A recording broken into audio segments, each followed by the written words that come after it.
Welcome to my YouTube channel SSDL math point. আমি আজকে আবারও চলে এসেছি তোমাদের সঙ্গে, বিশেষ করে ক্লাস 10-এর যাদের সামনে পরীক্ষা রয়েছে, টেস্ট পরীক্ষা, তাদের জন্য এই ভিডিওটা আজকে খুব গুরুত্বপূর্ণ। তা তোমাদের যেমন ধারাবাহিকভাবে শর্ট কোশ্চেনের পর্বগুলো চলছে, সেইরূপ আজকেরও মডেল সেট 3-এর প্রথম যে 1 নম্বরের শর্ট কোশ্চেনগুলো রয়েছে তা নিয়ে আলোচনা হবে। আগেও তোমাদের বলেছি, এখনও আবার বলছি ফের, যে এই শর্ট কোশ্চেনগুলো তোমাদের কাছে খুবই গুরুত্বপূর্ণ। কেননা শুধু টেস্ট পরীক্ষা নয়, টেস্টের পর তোমাদের যে জীবনে প্রথম যে বোর্ডের একটা এক্সাম দেবে, সেটাই তোমাদের সাফল্য আনতে এই ভিডিওটা খুবই গুরুত্বপূর্ণ। তা আজকে আর বেশি কিছু না বলে সরাসরি আমি অঙ্কে ফিরব। তা দেখে নাও আজকের মডেল সেট 3-এর একের দাগে যে একের অঙ্কগুলো রয়েছে। প্রথমে কি রয়েছে দেখো, অংশীদারি কারবার থেকে একটা অঙ্ক রয়েছে। এখানে বলা রয়েছে এর মূলধন বি এর মূলধনে 2.5 গুণ, তাহলে বি ও এর লভ্যাংশ বন্টনের অনুপাত কত? তা প্রথমে বলি, যদি লভ্যাংশ বন্টনের অনুপাত কিছু না উল্লেখ করা থাকে, তাহলে তারা যে অনুপাতে মূলধন বিনিয়োগ করবে সেই অনুপাতে লাভটা বন্টন হবে। তা প্রথমে আমরা দেখে নিই যে মূলধনের অনুপাতটা কত রয়েছে। এ ইস টু বি, অর্থাৎ এ ও বি এর মূলধনের অনুপাত। দেখো বলা হয়েছে এর মূলধনটা বি এর মূলধনে 2.5 গুণ, অর্থাৎ যদি বিটা 1 টাকা হয় তাহলে এর মূলধন হবে 2.5। এটা পূর্ণে ভাঙলে কি চলে আসবে, 2 2 4 1 5/2 1 সমান 5:2। কেন? এই দুইটা ভাগ আছে, উপায় যদি আমরা এইভাবে ধরে নিই তাহলে গেলে গুণ হয়ে যাচ্ছে। এবার এটা রয়েছে এ ইস টু বি, কিন্তু চেয়েছে দেখো বি ও এর লভ্যাংশ বন্টনের অনুপাত। তাহলে বি ও এর অর্থাৎ বি ইস টু এ, সেটা হয়ে যাবে 2:5। এই জায়গায় একটু মিস্টেক হয়ে যায়। আমরা বার করেছি এ ইস টু বি, কিন্তু জানতে চেয়েছে বি ইস টু এ। তাহলে সঠিক উত্তরটা তোমাদের এই ক্ষেত্রে অপশানে কোনটা চলে আসছে? Option B. সঠিক উত্তর হচ্ছে অপশান বি, 2:5।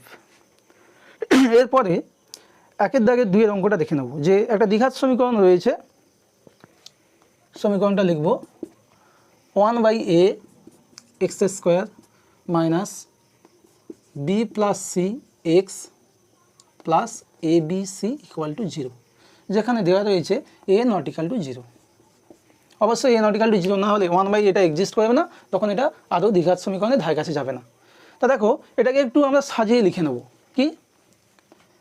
এ দিয়ে প্রতিটা টার্মকে আমরা গুণ করব, করলে কেমন আসবে? x² minus A into B plus C X. A দিয়ে গুণ করলে এ একটা অলরেডি আছে, আর একটা এ দিয়ে গুণ করলে a² bc ইকুয়াল টু 0। এটাকে একটু ফরম্যাটটা চেঞ্জ করে দিই, x² মাইনাস এটাকে গুণ করলে এইভাবে লিখতে পারি A B plus AC x, আর এই যে a² bc আছে এটাকে এভাবে লিখছি এ বি ইন্টু এসি। তাহলে দেখো দুবার এ রয়েছে, তাহলে এ গুণ করলে a² আর সঙ্গে বিসি যেমন ছিল তেমনই আছে।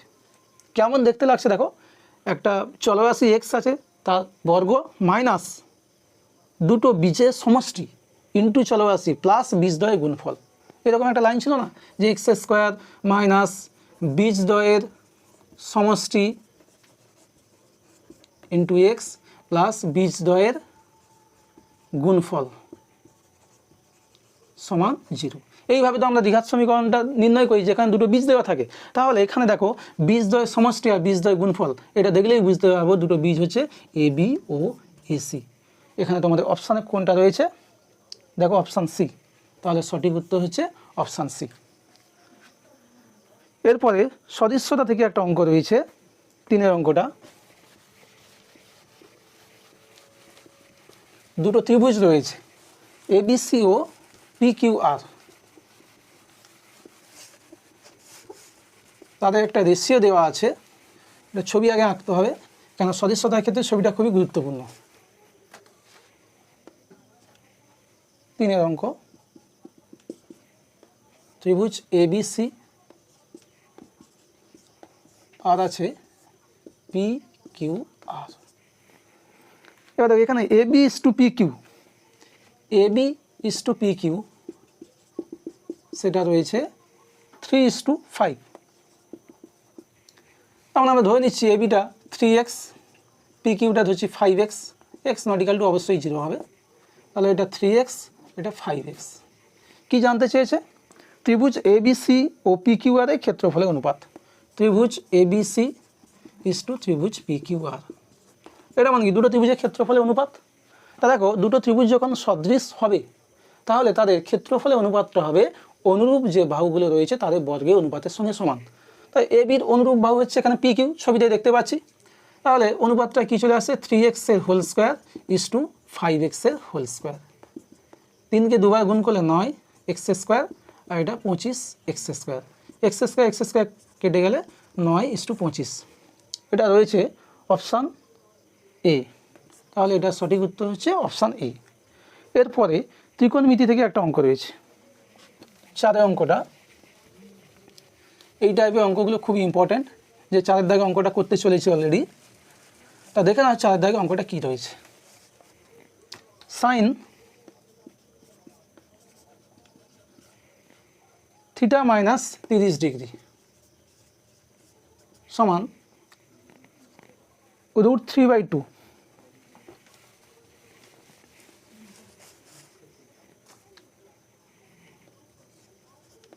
তাহলে জানতে চেয়েছে sec θ/2 এর ভ্যালুটা কত। তা দেখো বাম দিকে যেমন সাইন থিটা মাইনাস 30 ডিগ্রি রয়েছে সেটা থাকলো, √3/2 সাইন কত ভ্যালু, সাইন 60 ডিগ্রি। তাহলে এটা আসছে সাইন 60 ডিগ্রি। দুদিক থেকে সাইন যদি উঠে যায় তাহলে থাকছে থিটা মাইনাস 30 ডিগ্রি সমান 60 ডিগ্রি, বা থিটা সমান 60 প্লাস 30 সমান 90 ডিগ্রি। এবার মান জানতে চেয়েছে sec θ/2। তাহলে এখানে আমি θ/2 এর মানটা আগে দেখে নিই। থিটা যদি 90 ডিগ্রি হয় θ/2 হবে 90/2 45 ডিগ্রি। অতএব sec θ/2 সমান sec 45। sec 45 হচ্ছে cos 45-এর উল্টো, cos 45-এর মান 1/√2। তাহলে sec 45-এর মান হয়ে যাচ্ছে √2। এটা কত নম্বর অপশানে রয়েছে, অপশান সি। তাহলে 4 দাগে অঙ্কের সঠিক উত্তর হচ্ছে অপশান সি √2। এবার 5 দাগে অঙ্কে যাব। একটি লম্ববৃত্তাকার চোঙ রয়েছে, সেই চোঙের ব্যাসার্ধের দৈর্ঘ্য অর্ধেক করা হয়েছে আর উচ্চতা দ্বিগুণ করা হয়েছে। তাহলে তার বক্রতলের ক্ষেত্রফলটা পূর্বের ক্ষেত্রফলের সঙ্গে কেমন সম্পর্কযুক্ত হবে। দেখো লম্ববৃত্তাকার চোঙ এ কী কী থাকে, এ হচ্ছে একটা উচ্চতা h আর ভূমির ব্যাসার্ধ r। তাহলে বক্রতলের ক্ষেত্রফলটা প্রাথমিক অবস্থায় কেমন হবে, প্রাথমিক অবস্থায় ক্ষেত্রফল হচ্ছে 2πr/h বর্গ একক। এবার দেখো পরবর্তী কন্ডিশন কি অ্যাড করেছে, ব্যাসার্ধটা অর্ধেক করেছে। ব্যাসার্ধ প্রথমেই ছিল আমি ধরে নিয়েছি r, অর্ধেক বলতে r/2, আর উচ্চতা h ছিল সেটা দ্বিগুণ করেছে অর্থাৎ 2h হবে। তাহলে এটা আমি অন্তিম অবস্থায় লিখছি। ক্ষেত্রফলের সূত্রটা কি 2π ব্যাসার্ধ ইন্টু উচ্চতা।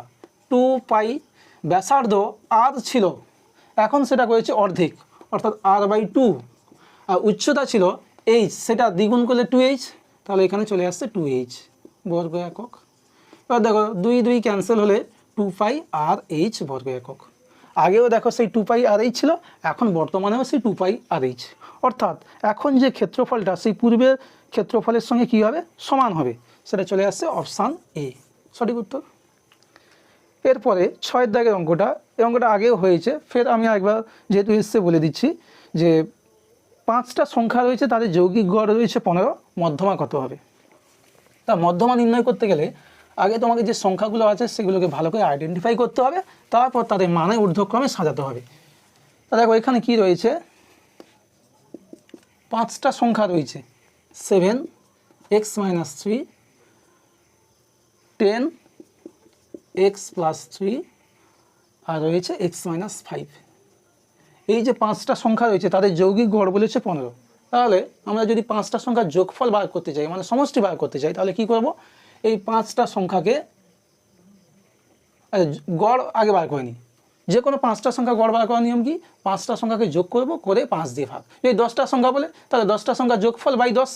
এক্ষেত্রে দেখো যেহেতু 5টা সংখ্যা রয়েছে তাহলে 5টা সংখ্যাকে আমরা যোগ করব, করে তাকে 5 দিয়ে ভাগ করব। করলে আমরা কি পেয়ে যাব, এই যে 5টা সংখ্যা তাদের যৌগিক গড়, আর সেটা দেওয়া রয়েছে আবার কত, 15। এটা ইকুয়াল টু তাহলে 15 পেয়ে যাচ্ছে। আর দেখো উপরের দিকে +3 আর -3 ক্যান্সেল হবে।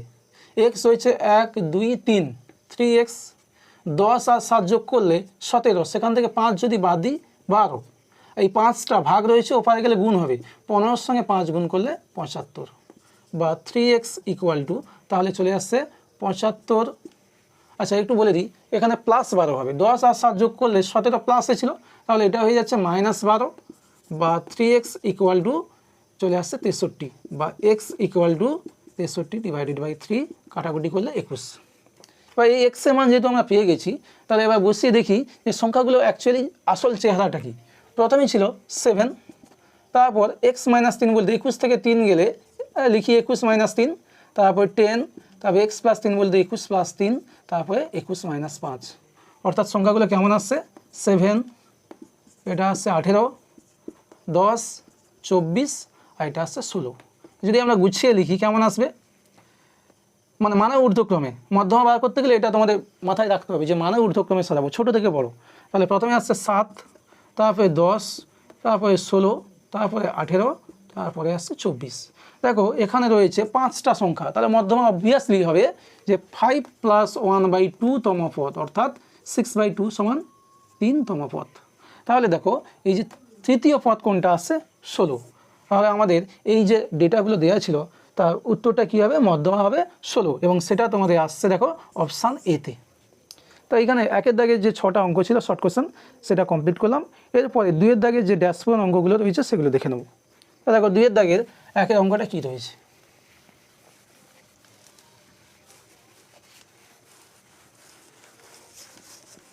দুইয়ের 1-এরটা রয়েছে যে 1 বছরে আসল ও সুদাসলের অনুপাত 25:26, সেক্ষেত্রে বার্ষিক সুদের হারটা কত। তো একটু শর্টে বলে দিই, টাইমটা রয়েছে t = 1 বছর। এবার সুদ আসল ও আসলের অনুপাত, আসল আর সুদাসল সেটা অনুপাত রয়েছে 25:26। এটা একটু বোঝা আছে বলে দিই, দেখো আমি যদি সাপোজ ধরি আসলটা আমার 25 টাকা, তাহলে সুদাসল পাবো 26 টাকা। আবার সুদাসল থেকে যদি আমরা আসলটা বাদ দিই তাহলে সুদ পাবো। তাহলে তুমি 25 টাকা দিয়ে পাচ্ছ 26 টাকা সুদ, আসলে সুদটা কত, 26 - 25 1 টাকা। তাহলে আমি এখান থেকে ক্লিয়ারলি বলতে পারি, ধরে নিচ্ছি আসলটা হচ্ছে 25, তাহলে সুদটা আমরা পেয়ে যাব 26 - 25 = 1। এবার আমরা ফটাফট সূত্রটা ইউজ করবো কি, যে সুদ সমান কী ছিল, I = PTR/100। এখানে চেয়েছে আর এর মানটা, কেন চেয়েছে, বার্ষিক সরল সুদের হার, অর্থাৎ আর এই ভ্যালুটা কত। তো এখানে দেখো সুদটা 1 টাকা ধরেছি, পি রয়েছে 25, টি রয়েছে 1 বছর, আরটা জানতে চেয়েছে বাই 100। তাহলে আর ইকুয়াল টু এলে কী আসবে, 100/25 = 4। অতএব বার্ষিক সরল সুদের হারটা কত চলে আসছে, 4%। এটাই সঠিক উত্তর। এরপরে 2-এর দাগে 2-এর অঙ্কটা ভেদ থেকে রয়েছে, কি রয়েছে দেখো, রয়েছে x প্রপোর্শনাল y⁻3/2, জানতে চেয়েছে y প্রপোর্শনাল কত হবে। তাহলে দেখো y-এর মাথায় কোনো পাওয়ারটা নেই, এটা এরকম শর্টভাবে মনে রেখে দাও শর্টে, যে y সমান যদি বার করতে চাই, সূচকে যে আমার নিয়ম হয় যে এই পাওয়ারটা যদি অন্যদিকে যায় তাহলে কিন্তু অনন্যক হয়ে যায়, রেসিপ্রোকাল হয়ে যায়। তাহলে এখানে রয়েছে 3/2, ওপারে গেলে x এর মাথায় অবভিয়াসলি এটা কী হয়ে যাবে, 2/3, এটা হবে উত্তর। এরপরে 2-এর দাগে 3-এর যে অঙ্কটা রয়েছে দেখো, কোনো বৃত্তের পরিলিখিত আয়তক্ষেত্র একটি কি হবে, বৃত্তের পরিলিখিত আয়তক্ষেত্র কি হবে। তো এটা বলে দিই, তোমাদের ক্যালকুলেশানটা আমি বলে দিচ্ছি কীভাবে আসছে। তা তোমাদের পরীক্ষায় তো ওই ক্যালকুলেশান দেখাতে হবে না, সেখানে শুধু ড্যাশবোর্ডটা লিখবে, তাতে তোমাদের সময় বাঁচবে। তবু একটু জেনে নাও যে কী আসছে। দেখো এই তোমাদের একটা উপপাদ্য ছিল, একটা প্রয়োগ ছিল, যে একটা বৃত্ত রয়েছে, সেক্ষেত্রে একটা চতুর্ভুজ রয়েছে, বৃত্তস্থ চতুর্ভুজ, ধরে নিচ্ছি ABCD, বৃত্তের কেন্দ্র O। এই প্রয়োগের দেখবে কী ছিল, একটা কনক্লুশন ছিল সেখানে, AB + CD = BC + DA। AB আর CDকে যোগ করলে BC আর D এর যোগফলের সঙ্গে সমান হবে। তাই এখানে রয়েছে পরিলিখিত আয়তক্ষেত্র, অর্থাৎ তার দৈর্ঘ্য প্রস্থ রয়েছে। সেক্ষেত্রে দেখো BC যদি আমরা দৈর্ঘ্য ধরি, সেটা কার সঙ্গে সমান হবে, ADর সঙ্গে। তাহলে এই যে BC রয়েছে আর D এর পরিবর্তে আমরা কি লিখতে পারি, BC। কেন, BC আর D এর সমান, আয়তক্ষেত্র বলা আছে। আবার এদিকে দেখো এটা যদি আমরা আয়তক্ষেত্রের বিপরীত বাহু তো সমান হয়, তাহলে এ বি আর ডিসি এটাও সমান হবে। তো এ বি রাখলাম আর সিডি অর্থাৎ ডিসির পরিবর্তে এ বি রাখছি, তাহলে কী আসছে দেখো 2AB সমান এদিকে আসছে 2BC, তাহলে পেয়ে যাচ্ছি AB সমান BC। আয়তক্ষেত্র কন্ডিশনটা দেওয়া রয়েছে, আবার আমরা পেয়ে যাচ্ছি AB আর BC সমান, তার মানে আয়তক্ষেত্রের দৈর্ঘ্য প্রস্থ দুটো সমান, তাহলে সেটা কি আর আয়তক্ষেত্র থাকবে, সেটা হয়ে যাবে বর্গক্ষেত্র। সুতরাং এখানে উত্তরটা কী হবে, বৃত্তের পরিলিখিত আয়তক্ষেত্র হবে বর্গক্ষেত্র। এরপরে 4 অঙ্কটা দেখে নেবো। দেখো 2-এর 4 অঙ্কটা কী রয়েছে, cos 43 sin 47 plus sin 43 cos 47। তো এই টাইপের অঙ্কগুলোর ক্ষেত্রে না যে কোনো একটা পার্টিকুলার ডিগ্রিতে নিয়ে যাব, বলতে এই যে ভ্যালুগুলো আছে 43 47 আমরা চেষ্টা করবো যে কোনো একটা ফিক্সড ভ্যালুতে নিয়ে যেতে। 43 বা 47 মধ্যে আমি ধরলাম যে 43টাকেই রাখবো, তাহলে cos 43 ডিগ্রি sin 47কে লিখতে পারি 90 মাইনাস 43। আচ্ছা sin 43 রাখছি, cos 47কে কী লিখবো 90 ডিগ্রি মাইনাস 43 ডিগ্রি। তাহলে দেখো cos 43 ডিগ্রি থাকছে sin 90 মাইনাস থিটা সমান cos থিটা, তাহলে এটা পেয়ে যাব cos 43। এদিকে sin 43 রয়েছে cos 90 মাইনাস থিটা সমান sin থিটা, তাহলে sin 43 চলে আসছে। cos ইন্টু cos মানে cos স্কোয়ার 43 ডিগ্রি প্লাস এটা আসছে sin স্কোয়ার 43 ডিগ্রি, তাহলে এটা কেমন দেখতে লাগছে সূত্রটা, cos square theta plus sin square theta, তার ভ্যালুটা আসে 1, তাহলে 4-এর উত্তরটা হচ্ছে 1। 5-এর যে অঙ্কটা রয়েছে দেখো, একটি ঘনকের একটি তলের দৈর্ঘ্য, একটি তলের কর্ণের দৈর্ঘ্য √2, ঘনকটির সমগ্র তলের ক্ষেত্রফল কত হবে। আচ্ছা ঘনকের একটি তল বলতে সেটা বর্গাকার, তাহলে তার যদি কর্ণটা থাকে √2, দেখো 5-এর অঙ্ক, একটি তলের কর্ণের দৈর্ঘ্য দেওয়া রয়েছে √2 একক। একটা তল বলতে কেমন দেখতে, বর্গাকার, তাহলে বর্গক্ষেত্রে কর্ণ যদি √2 হয়, সূত্রটা কি বাহু গুণিতক √2, তাই √2টা কার সঙ্গে গুণ আছে, এর সঙ্গে, তাহলে যে তলের প্রতিটি বাহুর দৈর্ঘ্য হচ্ছে a। তাহলে দেখো তলের প্রতিটি বাহুর দৈর্ঘ্য a একক, বাহুটা পেয়ে গেছি, তার মানে এবার সমগ্র তলের ক্ষেত্রফল ঘনকের ক্ষেত্রে কী হয় 6 ইন্টু বাহু স্কয়ার, অতএব সমগ্র তলের ক্ষেত্রফলটা পেয়ে যাব 6 ইন্টু বাহু স্কয়ার বলতে a স্কোয়ার বর্গ একক। এরপরে 6 দাগের যে কোশ্চেনটা রয়েছে, গড় মধ্যমা সংখ্যাগুরু মান ড্যাশ প্রবণতার সূচক, তো এটা কেন্দ্রীয় প্রবণতার সূচক। কী হবে 6-এর উত্তরটা কেন্দ্রীয় প্রবণতার সূচক। এরপরে 3-এর দাগে অঙ্কে আমরা যাব, 2-এর দাগে অঙ্কগুলো এখানে কমপ্লিট করলাম। 3-এর অঙ্কগুলোতে কী রয়েছে দেখো, 3-এর অঙ্কগুলোতে সত্য মিথ্যা, এগুলো খুব কুইক করতে পারলে হাতে অনেক সময় বাঁচবে এবং লং টাইপের যে প্রশ্নগুলো আছে লং মার্কসের সেগুলো তোমরা ভালোভাবে সময় পাবে, ধৈর্য দিয়ে করতে পারবে। তো দেখো প্রথমে কি রয়েছে 3-এর 1-এরটা, সময়ের সঙ্গে কোনো কিছু নির্দিষ্ট হারে বৃদ্ধি পেলে তাকে সমহার হ্রাস বলে। তাই এটা পড়েই বোঝা যাচ্ছে যে এটা সম্পূর্ণ মিথ্যে, কেননা সময়ের সঙ্গে সঙ্গে যদি কোনো কিছু জিনিস একটা নির্দিষ্ট রেটে বা নির্দিষ্ট হারে বাড়তে থাকে তখন সেই ঘটনাকে আমরা কি বলি সমহার বৃদ্ধি, আর কমলে বলি সমহার হ্রাস। তাহলে এখানে বাড়ছে কিন্তু বলা হচ্ছে সমহার হ্রাস, তার মানে বিবৃতি হয়ে যাচ্ছে মিথ্যা। সঠিক উত্তরটা কী হবে সমহার বৃদ্ধি, এটা হবে সঠিক উত্তর। এরপরে 2-এর অঙ্কটা কী রয়েছে দেখো, x/y সমান 5/6 দেওয়া রয়েছে 3x plus 4y by 4x plus 3y, এই ভ্যালুটা 39/38 হবে কিনা। তাই এক্ষেত্রে দেখো যখন এইগুলো 2 নম্বরের অঙ্ক থাকবে তখন কিন্তু এগুলোকে আমরা কে ধরে করব। এখানে তো আমার 1 নম্বরের প্রশ্ন সত্য মিথ্যা যাচাই করতে হবে, এত কে ধরতে যাব না, এখানে আমি সিম্পলি ধরে নেব x-এর মানটা 5 আর y-এর মানটা 6। তো বসিয়ে দেখি চটপট, 3 ইন্টু x-এর মানটা বললাম 5, y-এর মানটা 6, 4, एक्स बोलते 5, वाई बोलते 6, 3 5 15 प्लस 4 6 गुण कर ले 24, 4 5 20, 3 6 18, তাহলে চলে আসছে 24 আর 15 যোগ করলে 39, 20 আর 18 যোগ করলে 38। দেখো এটাই দেওয়া আছে, তার মানে স্টেটমেন্টটা হয়ে যাচ্ছে সত্য। 3-এর দুইটা আমরা সত্য পেলাম। 3-এর অঙ্কটা এবার দেখে নেওয়া যাক কি রয়েছে।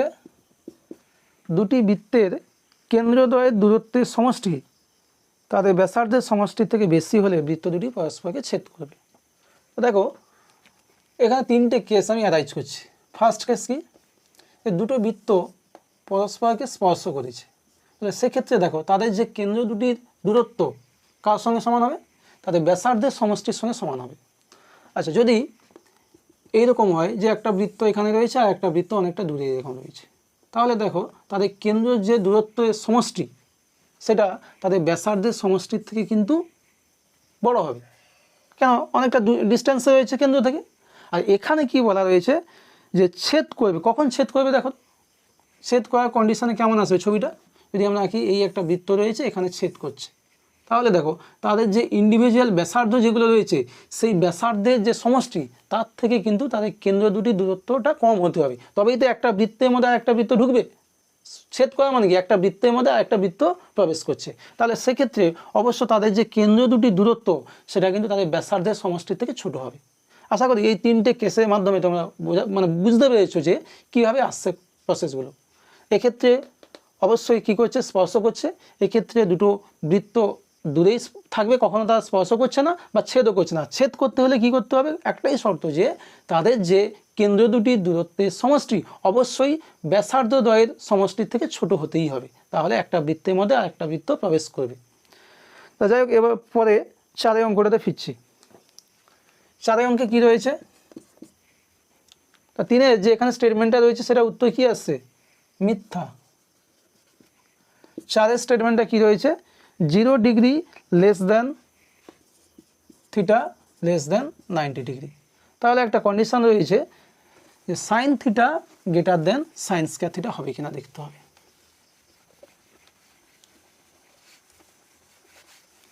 সাইন থিটা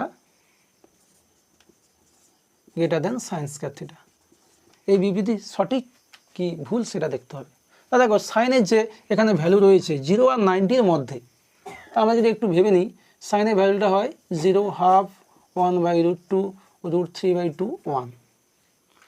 তাহলে এক্ষেত্রে দেখো যে 90 থেকে ছোট, তার মানে আসছে কি √3/2, আর শুরু হবে কিন্তু হাফ থেকে। হাফ মানে 1-এর থেকে ছোট, আর √3/2 এর ভ্যালুটা কেমন হয়, √3 মানে 1.73 সামথিং, এভাবে 2 দিয়ে ভাগ করলে সেটা অবশ্যই কী হবে, 1-এর থেকে ছোট হবে। তার মানে এই যে সাইনের যে ভ্যালুগুলো থাকবে 0 আর 90 ডিগ্রির মধ্যে, সেগুলো কিন্তু 1-এর থেকে ছোট। এবার 1-এর থেকে ছোট যে কোনো সংখ্যাকে যদি আমরা 2 বার বা 3 বার যত বেশি বার গুণ করবো সেটা কিন্তু ধীরে ধীরে ছোট হবে। তাই একটা এক্সাম্পল দেখাই, ধরো 0.5, এটা 1-এর থেকে ছোট, একে যদি আমরা 2 বার গুণ করি 0.5-এর হোল স্কোয়ার, তাহলে কিন্তু আসবে 0.25। দেখতে পাচ্ছ 0.5 আর 0.25-এর মধ্যে কে ছোট, 0.25ই কিন্তু ছোট। তাহলে এই ক্ষেত্রে যে সাইন যে ভ্যালুটা আসবে সাইনের 0 এবং 90 ডিগ্রির মধ্যে, সেই যে সাইনের ভ্যালুটা সেটা কিন্তু অবশ্যই 1-এর থেকে ছোট হবে। তাহলে 1-এর থেকে ছোট কোনো সংখ্যাকে যদি আমরা স্কোয়ার করি সেটা আরও ছোট হবে। তার মানে আমি একদিকে লিখছি সাইন থিটা, একদিকে লিখছি সাইন স্কোয়ার থিটা, কোনটা ছোট হবে, আমি সাইন থিটার ভ্যালুটা 1-এর থেকে ছোট তাকে আবার স্কোয়ার করছি, তার মানে সেটা আরও ছোট হয়ে যাবে, তার মানে সাইন থিটা বড় হবে।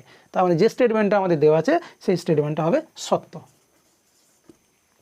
এরপরে 6-এর যে প্রশ্নটা রয়েছে, দেখো একটি ক্ষুদ্রতর সূচক ওজাইভ সর্বদা একটি নিম্নাভিমুখী বক্র, মানে নিচের দিকে অভিমুখে হাঁটছে, কিন্তু বাস্তবে কী হয় যে 5-এর যে অঙ্কটা রয়েছে, দেখো 6-এর যে অঙ্কটা কি, যে একটি ক্ষুদ্রতর সূচক ওজাইভটা কেমন হয়, আস্তে আস্তে কিন্তু উপরের দিকে উঠতে থাকে, মানে ঊর্ধ্বাভিমুখী, আর এখানে দেওয়া রয়েছে নিম্নাভিমুখী, তাহলে এর বিবৃতি কী হবে, এটা মিথ্যা। আচ্ছা, এখানে একটা কোশ্চেন স্কিপ করে গেছি, দেখো 5-এর অঙ্কটা, 5-এর অঙ্ক কী রয়েছে, 5-এর অঙ্কে রয়েছে একটি লম্ববৃত্তাকার শঙ্কুর অর্ধ শীর্ষকোণ 30 ডিগ্রি। লম্ববৃত্তাকার শীর্ষকোণ কীভাবে আসছে দেখো, শঙ্কু এটাকে বলা হচ্ছে শীর্ষকোণ, এর অর্ধেক করলে কী পাবো, শীর্ষকোণের অর্ধেক বলতে অর্ধ শীর্ষকোণ, সেটা রয়েছে 30 ডিগ্রি, এই কোণটা রয়েছে 30 ডিগ্রি। জানতে চেয়েছে শঙ্কুটির ভূমির ব্যাসার্ধ ও তির্যক উচ্চতা অর্ধেক হবে কিনা, শঙ্কুটির ভূমির ব্যাসার্ধ তির্যক উচ্চতা অর্ধেক হবে কিনা। তাই এটা দেখো, তির্যক উচ্চতা এই পোর্শন যাকে আমরা এল দিয়ে ডিনোট করি, আর ভূমির ব্যাসার্ধ যাকে আমরা আর দিয়ে প্রকাশ করি। বা এটা একটা সমকোণী ত্রিভুজ, যদি আমরা একটু ঘুরিয়ে লিখি কেমন আসবে ছবিটা, এটা হচ্ছে 30 ডিগ্রি, এটা হচ্ছে আর, এটা এল। এবার আমি এখান থেকে একটা রেশিও বার করছি, এল বাই আর বা আর বাই এল, আর বাই এলই ধরি।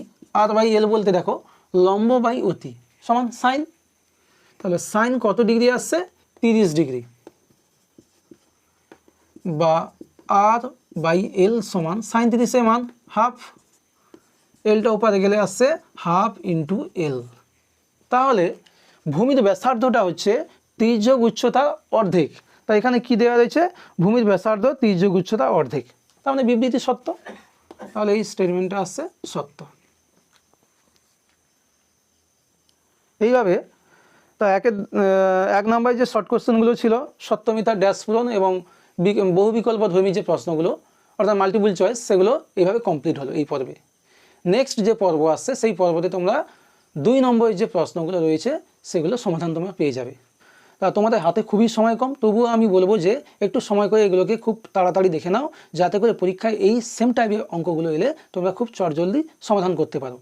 তা তোমাদের কাছে শর্ট কোশ্চেনটা খুবই গুরুত্বপূর্ণ, আমি আগের ভিডিওতে বলেছি, এখনও বলছি যে টোটাল তোমাদের 36 নম্বরের শর্ট কোশ্চেন রয়েছে, যেটা তোমাদের ভালো মার্কস পেতে খুবই গুরুত্বপূর্ণ।